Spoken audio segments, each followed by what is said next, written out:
தேவனே நான் ஓமதண்டையில் இன்னும் நெருங்கி சேர்வதே என் ஆவல் பூமியில். ஆதியாகமம் 30ஆம் அதிகாரம் முதல் வசனம். ராகேல் தான் யாக்கோபுக்கு பிள்ளைகளை பெறாததைக் கண்டு தன் சகோதரியின் மேல் பொறாமை கொண்டு யாக்கோபை நோக்கி எனக்கு பிள்ளை கொடும், இல்லாவிட்டால் நான் சாகிறேன். யாக்கோபு தன் மனைவி ராகேலை மிகவும் நேசித்தான். ராகேலுக்காக 14 வருடங்கள் ஆடு மேய்த்தான் அப்படின்னு ஓசியா 12:12 பார்க்கிறோம்.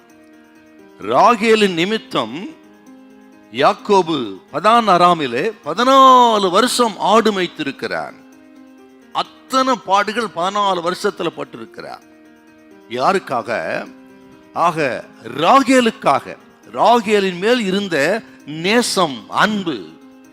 அப்படிப்பட்ட அந்த ராகேல் இப்ப என்ன சொல்றான்னா, நான் சாகிறேன் என்று தன் பலகீனத்துக்காக புருஷனை குற்றஞ்சாட்டி, இத்தனை வருஷம் அன்பு பாராட்டின புருஷனை மனமடிவாக்கினாள் ராகேல். காரணம், தன் சகோதரி லேயாள் மேல் கொண்ட பொறாமை. அவளுக்கு பிள்ளைகள் பிறந்தார்கள், இவளோ மலடியா இருந்தாள். அதனால் லேயாளை தேவன் ஆசீர்வதிக்கிறதை ஏற்றுக்கொள்ள முடியல. பிள்ளைகள் பிறந்ததை இவளால் அங்கீகரிக்கவே முடியல. ஆகவே தன்னை நேசித்த புருஷனிடத்துல வாக்குவாதம் பண்றா. நான் சாகுறேன்னு சொல்றா பார். ஐயோ, நல்ல உறவெல்லாம் நாசம் பண்ணிட்டா பார். புருஷன் எவ்வளவு உயிரையே வைத்திருந்த புருஷன், ஆனா அந்த பொறாமையினால புருஷனின் இருதயத்தை மனமடிவாக்கினாள்.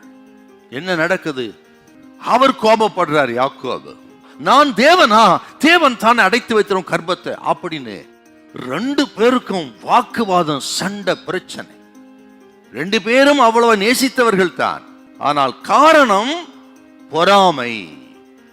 அந்த பொறாமை பாருங்க, கணவர் மனைவிக்கு இடையே எத்தனை பிரச்சனை, மன கஷ்டம், போராட்டங்கள்.